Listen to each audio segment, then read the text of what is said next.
This is the BreadWinner Podcast, hosted by entrepreneur, influencer, and sales wolf, Tyler Harris, bringing you the insights from the most successful forward-thinking entrepreneurs and influencers, so that you can rise to the top and make more dough. Now, let's get into the show. All right, what is up, everybody? Welcome to the BreadWinner Podcast. I am your host, Tyler Harris, and I have got a special guest on today, and that is Mr. Patrick Bet David. And man, I'm extremely excited to have him on. I'm going to give him a chance to introduce himself here in just a second. But man, he's someone that I've been following for a while on social media, and I'm just blown away by the level of the quality of the content, the people that you're interviewing, the sphere that you have around you. It's incredible. And I know that you have created that, and that's really what I want to get into. And so, Patrick, man, thank you so much for your time. Thank you for being on the BreadWinner Podcast, and tell everybody a little bit about who you are, where you're from, and kind of what you're doing right now. Yeah, so thank you for having me. First of all, everyone's got to realize that you're a total stud yourself as well. It's not every day a guy writes 2,400 life insurance policies in a single year. And I don't know many people that do that. So all your listeners, he may have a lot of guests, but you probably want to also listen to what he's saying as well himself. So my story is, fairly simple. Born and raised in Iran. I lived there for 10 years. When Khomeini died after the war between Iran and Iraq, we escaped 6 weeks after Khomeini died to Germany. I lived at a refugee camp there for a couple of years. Then from Germany, I came to the States, lived in Glendale, California, went to high school, wasn't too good of a student with a 1.8 GPA. And right afterwards, I joined the military. I was in the Army for 3 years at the 101st Airborne Division, Air Assault. But I did live in South Carolina, which is a city, sounds like you're very fond of, Columbia. Absolutely not. Yeah. And so right after the Army, I got out. I wanted to be a bodybuilder. That was my dream, my aspiration at that time. I was going to be the Middle Eastern version of Arnold, going to Hollywood, marry a Kennedy, be a governor, maybe going to, win a few Mr. Olympias. But, life changed. I met a girl at Venice Beach. Her name was Jeanviere. We started talking. She worked at Morgan Stanley, Dean Witter at that time. And she was the advisor to most of the Laker players that you and I both know. And so we started hanging out and we started dating. And then I didn't know a lot about the industry. My parents, we've never owned a 401k, mutual fund, insurance. My parents have never owned a house before. I've never lived in a house before. I've always lived in an apartment complex.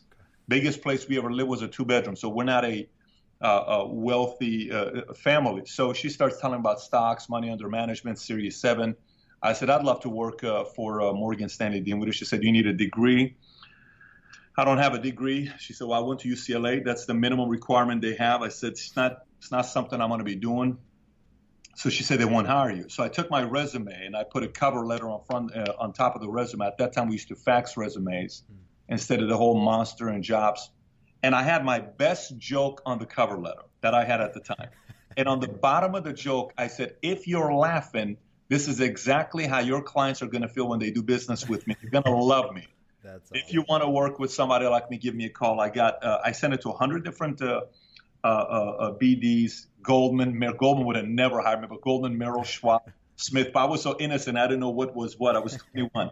So I got 30 calls. 15 of them loved the joke, but didn't offer a job. The other 15 offered an interview. I was offered 3 jobs.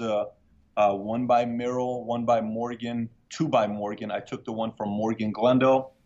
That's how I got started. So I went to Transamerica afterwards from Morgan Stanley. Then October of 2009, I started PHP agency, also in the insurance industry. Our focus is a little bit more on distribution. You're more on a machine that you have for selling term policies. And so we grew the distribution from one office in Northridge, California with 66 agents to 6,000 agents in 49 states. Now we have investors of Oscar De La Hoya, Gabriel Brenner, and Atalaya Group. You can go search it on Crunchbase and kind of get a little bit more information about it. And we've grown. And accidentally, I started the YouTube channel that grew into what it is today. So I want to get into that. And I appreciate that was a great great, actually great background. And I appreciate your service too in the military. That is a huge part of who I am and who we are here with our company. But man, it's so funny what you said about that joke on the cover letter, because I used to be a financial advisor. That's what I did right out of college. And I had a joke book that I kept right next to my phone. And as I was calling these prospective clients, I would always lead with a joke, to the point where if I called and didn't have one, they're like, wait, whoa. No joke. These are like the cheesiest, just dad joke, the terrible jokes. But man, I absolutely love that.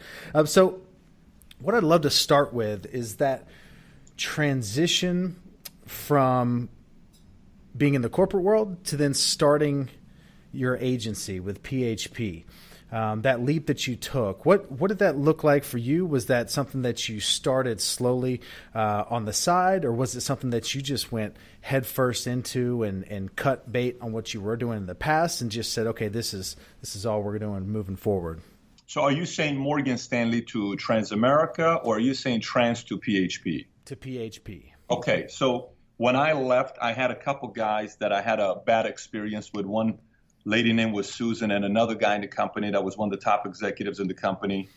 And I just didn't like the way they did business. It rubbed me the wrong way. And I knew for a fact I couldn't be there for too long. So one day in the middle of the night, September 23rd, I had already been processing my decision for quite some time, but I woke up September 23rd and I told myself, we're not staying here. I resigned that day. Left, started PHP agency. They sued us literally 4 weeks later on October 29th, which I sent a picture of the lawsuit the other day on Snapchat and Instagram. Proudly, I keep it till today, because I'm going to make sure all those stories are told one day in a very articulate way, because I have a decent memory. And so there was a chip. There was a point. I interviewed Barbara Corcoran a few weeks ago, and I said, what's one of your biggest motivations? She said, somebody told me, my ex-boyfriend told me that I was never going to succeed without her. And so a lot of these guys would tell me to follow, and they would say, why didn't you think I left to start my own company? Why do you think I didn't do it? Because it's so much hard work and you don't want to do it. And I'm telling you, you're not going to make it. No one's ever going to make it. And then there was some activity that was being done that I wasn't too excited about. And so I made the transition. And what I learned instantly about the world of business is somebody could be your friend today, but the moment you become their competition, you're absolutely enemy of the state. You're a target. They are wishing for you to be out of business tomorrow is what they want. I mean, they want you to be out of business the next day. And so we started up, and I knew one rule. There's one thing. If you want to compete with me my entire life, this has been a philosophy that's worked for me. If you beat me, it's because you're going to have to out-improve me, outwork me, out-strategize me, and last but not least, outlast me. There's a very kicker that would outlast. You could beat me for a year, 3 years, 5 years, 10 years. If you want to go 50 years, I'll go with you, because I'm going to go that long. So that's not a message most people are excited about. Here's why most people are not excited about it. Most people would much rather have a lifestyle of, here's my house, here's my car, I'm a millionaire. I live in front of a lake house. I live on the mountains. I live in this, house all the way in the top of this building, and look at me. I worked hard, so one day I don't have to work anymore. That's not what I subscribe for. To me, being a millionaire is automatic. This is America. If you don't make millions in America, truly, you need to go to a different country to realize why it's so easy to make millions in America. Absolutely. So the money should be an automatic. But the purpose has got to be bigger. And once you identify your purpose, it's kind of tough to compete with you. Man, I agree with you 100%. And one thing that you said there, the money is automatic, but your purpose and your just fulfillment comes in the process. Like, it's the process. And I think that's so rare in people these days, because just like you said, it's a means to an end. Things are a means to an end. Things are a means to an end. I did a video the other day where I was talking about that phrase, and I'm like, wait a second. What if the means actually was the end? Like, it's not the means to get somewhere. Like, what if it was that's it. Like, that is fulfillment in the means being the end. And it's such an interesting concept. So you left, you started, they were not happy, and that chip on your shoulder has got to be the greatest motivator of all time, right? It was the second greatest motivator of all time. The greatest motivator of all time for me was when we left Iran. We came to America. My parents, my mother's side, they're communists. My dad's side, they're imperialists. And I wanted to, I grew up very confused because on one side, my mother would say rich people are greedy. On the other side, my dad would say poor people are lazy. So who's right? It's a debate. Like this isn't, Obama and Trump debating, whatever happened. This is like day-to-day debate I experienced. But to me, it was more in '08. I have to tell you, in '08, my temper was probably the worst it's ever been in 2008, Tyler. And the reason why it was like that is because, so I found a girl that was going to end up being my wife, who's my wife today. We have 3 kids together. I found an industry that allowed me to have an incredible life. I learned a lot, including being in part of that company, Transamerica. I learned a lot from a lot of people, good and bad. So I found the industry. I found the country I'm going to be living in. I found the wife. I made the money. I heard the magical words from my dad, which is, I'm proud of you. My mom and dad saw me winning. My friends who, I was the kid that's, nobody would have put as somebody that's going to win, saw that happening. But it had to be deeper than that. So I pulled aside my 5 advisors that I had at the time, and I said, look, I really need your help. I don't know why I'm wired like this right now. My temper's a little bit off. I'm getting my fuses short, and I got to figure out what I want to do next, because I don't think it's just money driven. If it's just money, that's got a short lifespan. It's got to be bigger than that. So I went and met with a guy who introduced me to a man named George Will. George Will was one of Ronald Reagan's advisors. And so I had dinner with George Will, Pat Boone, and a couple other guys, Larry Arnn, Larry Greenfield, and we had dinner together at Miramar Hotel in Santa Monica. And I asked George, I said, George, I'm trying to figure out what I want to do with my life. And he says, well, let me ask you, where are you from? I said, I'm from Iran, all this other stuff. And he said, why don't you go study why 40 million immigrants come to America and why America is number one in having the most immigrants here? Why? Why don't people go to, other places? Why do they come here? So I went and studied that. When I did, I contacted the Reagan family. I got very close to the Reagan family for that 6-month period. And I started studying everything about capitalism, all the other sides. Then my obsession went to a whole different level with the concept of entrepreneurship and capitalism. Once that clicked, I knew for the rest of my life, I am going to spread the message of capitalism and entrepreneurship to the people, because the moment a guy like Tyler figures out that you can use your talents to create something, be part of a community to, address a certain need or help other people advance as well, and have property ownership of what you're building, there's some special that happens to that human being. And I want to see more people experience that. That was number one. Number 2 was just an extra dessert. Number 2 is almost like the fun factor of it. But number 1 was the real purpose that's going to be a lifelong mission that I'm going to have. And so what it sounds like is it went from your head to your heart. It went from being about taking care of me and taking care of my family to, now that I've done that, and only until I did that, then can I go out and teach other people how to go do the same. Take that personal responsibility is what it is.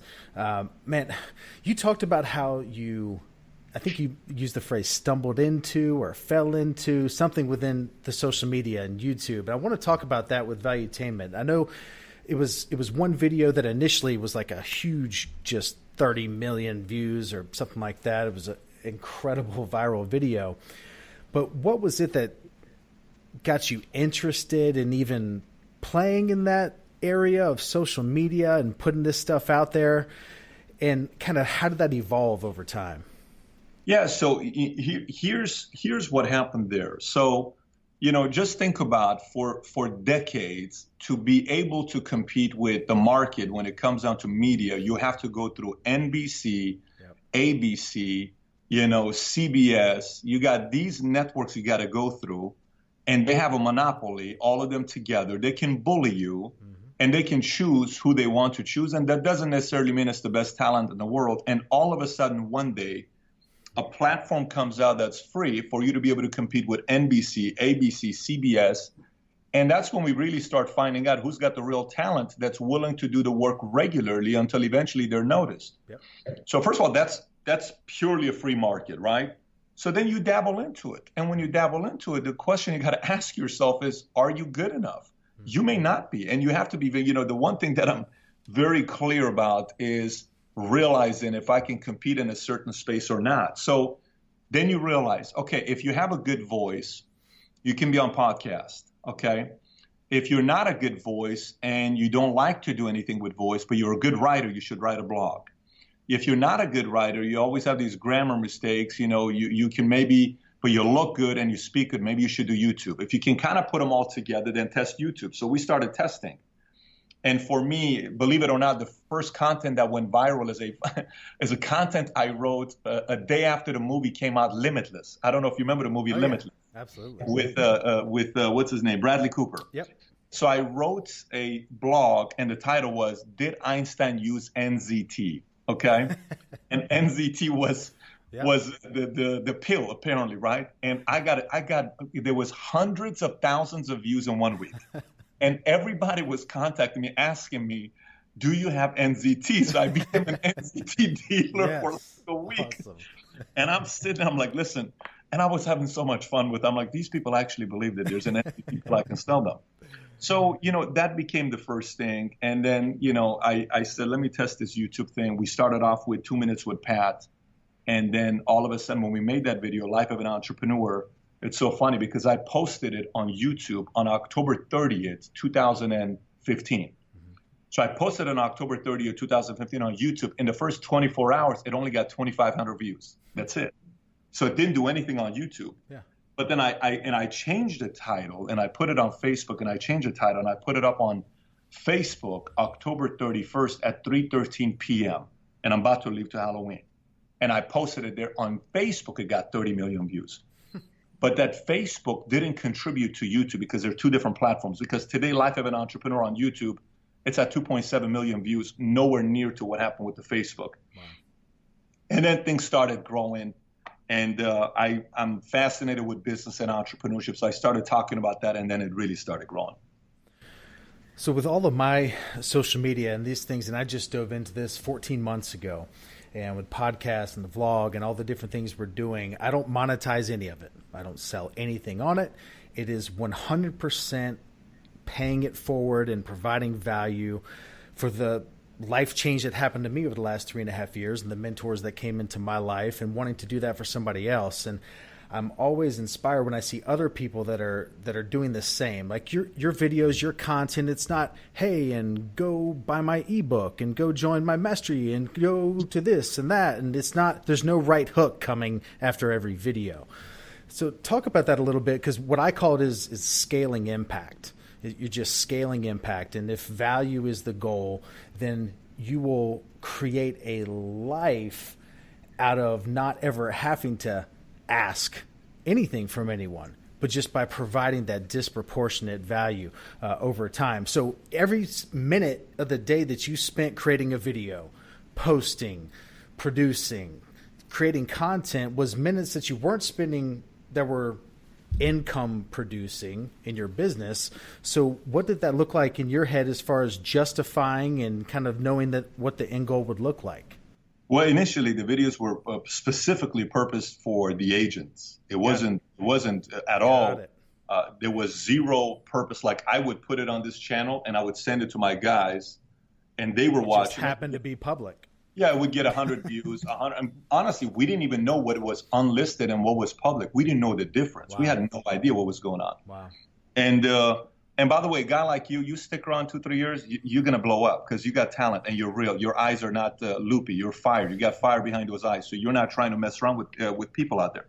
Here's what you got to realize. A guy came up to me the other day. I coach 5 CEOs, and these guys I coach is guys that I like, and I like the guys with what business they're doing. So they come once a month and they spend an hour with me. And when they come in, these are people that are outside of the business that I run. So there's one guy comes up to me and says, well, I want to be this. And he makes $3.5 million a year income, which you got to respect that income, mm-hmm. and does very well for himself. Young family, kid, wife, the whole nine. He says, I want to be this, I want to be this, and I want to be this, and I want to be this. I said, I said, listen, before, one of the biggest challenges today is there are so many things for us to see that we can say, I want to be like him.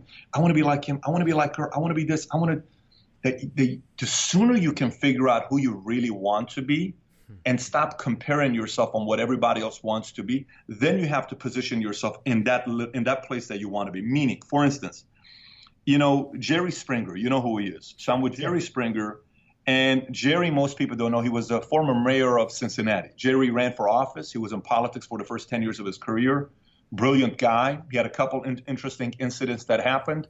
Then he started doing local TV. Then he got offered to do a show. And at that time, the competition was, Oprah Winfrey, all this other stuff. Then they shifted. And then one day, Jerry, 10 years into Jerry Springer's show, he said, hey, I see what these guys are doing. Maybe we should start talking a little bit of politics because I can do that. The moment he did it, it dipped. And one day they sat down and they said, listen, your audience doesn't care about your political opinion. Yep. Your audience wants to listen to you talk about Jerry. Today we have Mary. Mary's pregnant with her sister's husband's, so what are we going to do here today? And they fight, right? And the other guy comes up. But that's his MO. So if he chooses to change that MO, it's as if he has a zero audience to start off again, because that audience is only wanting to have Jerry. So I get a lot of people that call me and they'll say, Pat, I want to start a course. What's your outcome? I want to make money. Great. Hey, what do you want to do? Should I start a course? Should I do this? All these guys are telling me I should get on them. There's people that'll call you and tell you should do courses on our website. You should do courses on our website. We have it better. And in this game of social media, you got to also be careful, because if you get into a clique in a circle of people, I judge you that you're like them. I don't know if that makes any sense or not. I don't know if that makes sense on the social media. Like if I see you with a clique too much, you're them. Yep. And if I'm not them, I'm kind of like distancing myself, because that's not the game I'm playing. I'm playing a different game than some people are playing. And you have choices. You can do that. Luckily for you, you don't need the money. You know how to make money. You run a real business. Yeah. So believe it or not, you have an edge for not needing that additional money to do. While other people, they have to say, stop. Before you do anything, in the next 30 seconds, I'm going to show you 3 different steps on how you can make money on Instagram. In this class, you got to go on this webinar that I'm going to be doing, and you're going to learn, and it's on $249 today. And then they do a video, and it's everything you can find for free on YouTube. But isn't the problem just that they don't have the money because they hadn't done it? They're just earning income on telling other people how to do it. I wouldn't do it. Exactly. I'm telling you, I wouldn't do it. But there's a lot of people that will do it. Mm-hmm. And if they want to do it, you let them do it. It's like a guy selling infomercial in the middle of the night. I'm probably not going to be doing infomercials middle of the night. But if a guy does it and they make money with it, let him do it. You got to figure out who you want to be. It's by far the most important thing.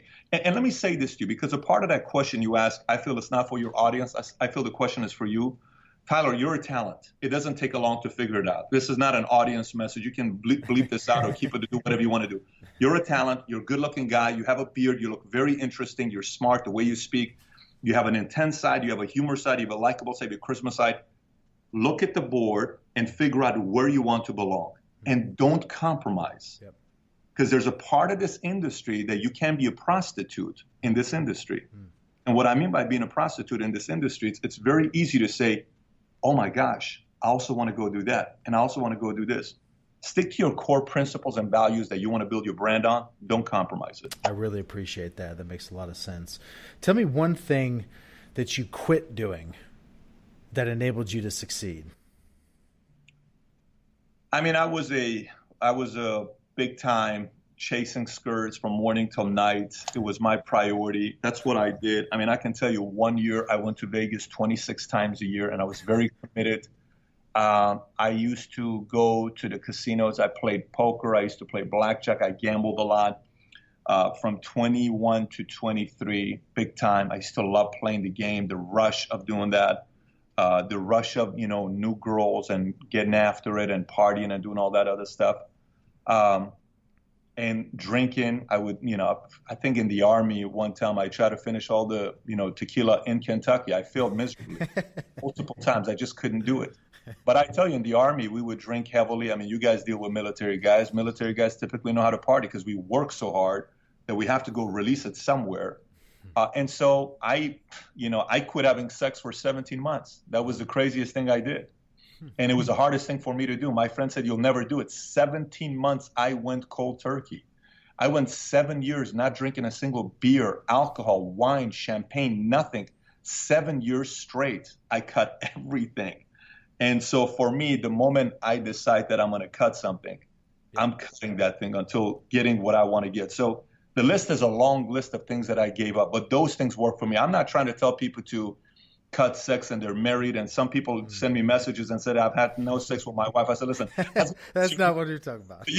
That's not what I'm saying to you. But for you, it could be video games. Some people nowadays struggle with porn. Some people struggle with cocaine. I got guys I'm dealing with that can't stop doing a line of coke every day. There's a lot of different things that people struggle with. Those were my things. Absolutely.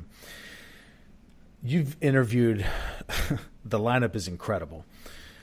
What was one guest, and I don't want people to ever answer a question that alienates any others that were incredible, but what's one that you can just think of off the top of your head that made it a significant impact on your life and how you viewed things after that interview? On my life? On your life. Oh, okay. One person that you interviewed that you came out of that interview and you're like, man, that really, really impacted me. That impacted my life. And the way you view the world, the way you react to things. So are you talking about the ones that I've done on YouTube or things that are not on YouTube, like outside of YouTube? I would be open to any, but the only ones I've seen are the ones on YouTube. Well, I mean, I would tell you George Will really impacted my life. I mean, he made me look at things in a whole different way, and I've never interviewed him. I've never put him up. I could tell you Michael Franzese, the way he, viewed the level of forgiveness he had to have for his father after his father is the one that kind of, threw him under the bus, and he ended up going to jail because of his own father throwing him under the bus, and he still goes and takes his dad out of prison after being in jail for 66 years or something. Wow. I mean, I don't know a level of forgiveness higher than that for a guy to be able to do that. So that message there of forgiveness, Gianluca Vacchi was interesting, the guy who's the most interesting man in the world. He's got like 12 million followers on Instagram who, at one point for him, he says, the motivation of acquiring more money was gone for me. I no longer had it. And so there's an element of that when you really sit there and think about it, that hustle to go get another dollar to compete against another guy and you having a nicer car or, because, nowadays anybody can lie about their net worth. You know that. Anyone can post their net worth up there, and what can you do? Somebody can say, I'm worth, $700 million, and you just kind of have to take them for it. You can't really say anything else. And then you go do research. I'm famous for asking the tougher questions. I'll say, how'd you make your money? And their answer is always, well, it was, some stock I bought that was a penny stock. I mean, there's BS there, or some Bitcoin thing I invested in. There are people you can tell what kind of money they made when they sold their business. My name is Mark Cuban. I sold my company for $5.3 billion. I own 60% of it. Yes, you're worth $3 billion, right? So, some of those characters that you interview with and the things they say where you kind of like, I never thought about it this way. It makes you think. I would say those would be some of them. Okay. Man, it's so funny you just mentioned that about what someone's worth and how anyone can say anything. The vlog episode, the Daily Bread vlog that's coming out tonight, which, what in the world, what is today? Today's the 23rd. That's the entire theme of the vlog tonight, is I talked about how interesting it is when you just ask somebody, and how I'm always intrigued when I just say, hey, what was the AGI on your tax return last year? And it's not so much like, I don't care what the answer is, but I love seeing how people respond to the question. Like, it's, especially on social media, there is so much fake, filtered, just facade of this success and this living this lifestyle. But at the end of the day, like, how much money are you actually making? And I'm so intrigued by those that are just willing to be transparent and just go out and just say, like, hey, this, whether it's 50,000 or whether it's 50 million, it doesn't matter, but it's real. And people want to connect with real people. Yeah. And that's just huge for me right now. And I'm going to tell you, that's going to help you out long term. I like documentation. When we started the company first, I said, I'm going to give equity. And everybody said, really? Yes. And the negative reputation of another competitor who said they're going to give equity, who, when he first initially started a company, was one of these, we're going to give equity. Like, don't worry, Taylor, I'm going to take care. Don't worry, Tyler, I'm going to take care of you, right? Yep. And I'm not a guy like that. So what I did is I said, look, guys, our law firm is Cooley Law Firm. Cooley Law Firm took Facebook and Google public. Okay. Here's your equity documents. I want you to take it to your attorney, have them contact our attorney. Then when you're comfortable, sign it. You have 30 days. So that's the reason why we gain credibility with the people that we have, that we don't lose a lot of agents from our company. Yeah. And the only reason we do is because we either terminate you or, you just don't want to hang tight standards. Yeah. It's also sometimes, there's insurance world, mortgage world, sales. There's some people that want to push the envelope to the point where it's past gray area. I understand there's gray areas sometimes that you're dealing with some things, but you go into the really, really the other side. We don't have any tolerance for that. But for the most part, this is why I asked the question, how did you make your money? Yep. And that question, some people don't like. The only ones that don't like it, though, are the ones that have been portraying maybe something different. You're right. Would you agree? No doubt about it. No doubt about it. And, listen, there's a couple things. There's a couple things about it. There's a part of it where it's like, you remember when, I don't know your age. You look like you're 28, 29, but you could be 33. Okay, so you're 33. So, when you're 23, guys brag about how many girls they've been with. Sure. Right? And that's like, how many you've been with? Bro, 43. It could be 13, but there's always that, socks in the crotch type of mentality where it's like, you have no idea how big I am, bro. I should have been a porn star, but, all this stuff, that kind of doesn't change even when men become 48, 49, and so, and you want to feel like you always have to make up for it. And then there's the other side where it's like, listen, we had a debate the other day. Okay, I don't know presidential which side you're on. If you're on Trump, if you're on Clinton, it's irrelevant which side you're on. But this is the conversation that we had. I don't want to go into the political side. This is the conversation that led to. The conversation was, every time we have lunch, I ask questions, and I want to know what people are going to say because it leads to good conversations. I said, let me ask you a question. Does evil win? And they said, what do you mean? Can evil win and get away with it? Can you do everything wrong and still get away with it? And somebody said, no, because eventually the evil, they're going to come up and they're going to get caught. I said, is it true though? I mean, I know a lot of people that got away with murder and, they're in the marketplace as a very nice person. I think it depends on your definition of win. Right. So for them, obviously it's a loss because you have to live with it for a long time. But, for I guess what I mean is audience, like people out there that are watching, right? Okay. Is the audience's interpretation of them. Oh my gosh, what a great, person this was and that person was. Eventually it comes to a point where, in my opinion, evil does sometimes win in this world, in today especially. Oh my gosh. Dude, let me give you a funny story. This is a funny story that you can decide whether you want to edit this or not. We had a guy in the Army. This is one of those funny, hilarious stories that he would say, Pat, listen to my pickup line, okay? This is pickup line. He'd go to the bar and says, watch. He'd go to the hottest girl and he'd make a round with 10 of them.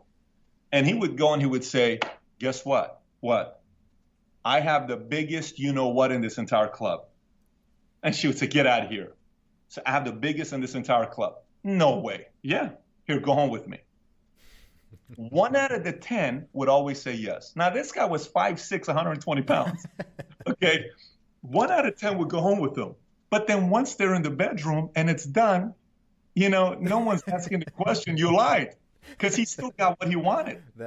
Today's social media is that. That is. Today's social media is guys are getting up there and talking about how, what they are, and people are buying it and they already bought the product, so it's too late.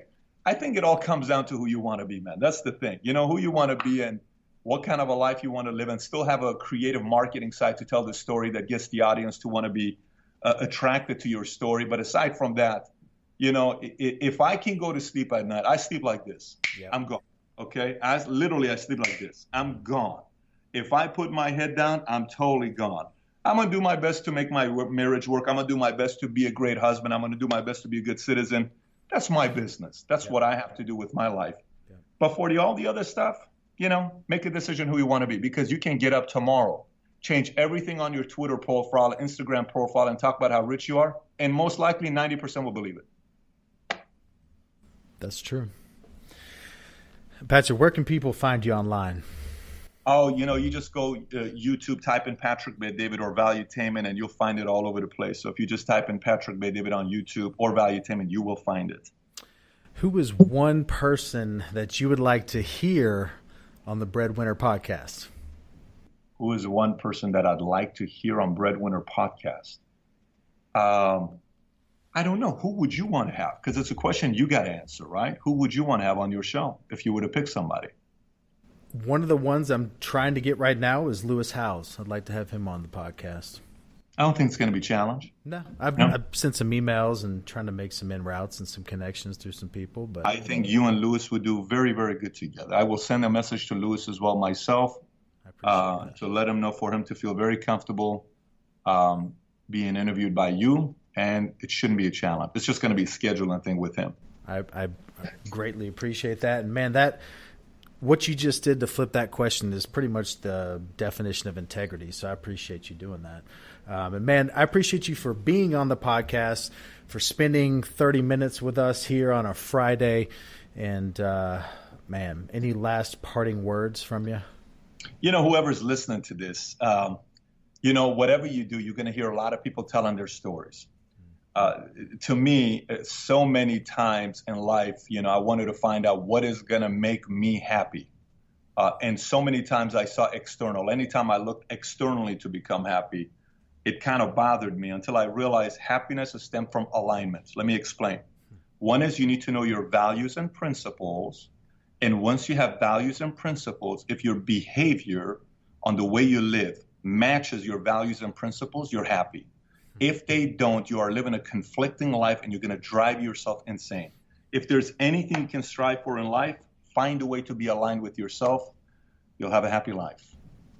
That's about the best way we could end this podcast or any podcast. I appreciate that advice. And man, I greatly appreciate your time and thank you for being on. Thanks for having me. All right, guys, with that, this is the BreadWinner podcast. And again, I am your host, Tyler Harris. We'll see you next time. Thank you for listening to the BreadWinner podcast. Make sure you subscribe to the podcast and leave a rating on iTunes. For a chance to be on the show, send a screenshot of your iTunes rating to @TylerHarris page on Instagram, where he'll pick one person every single week. See you next time on the BreadWinner podcast.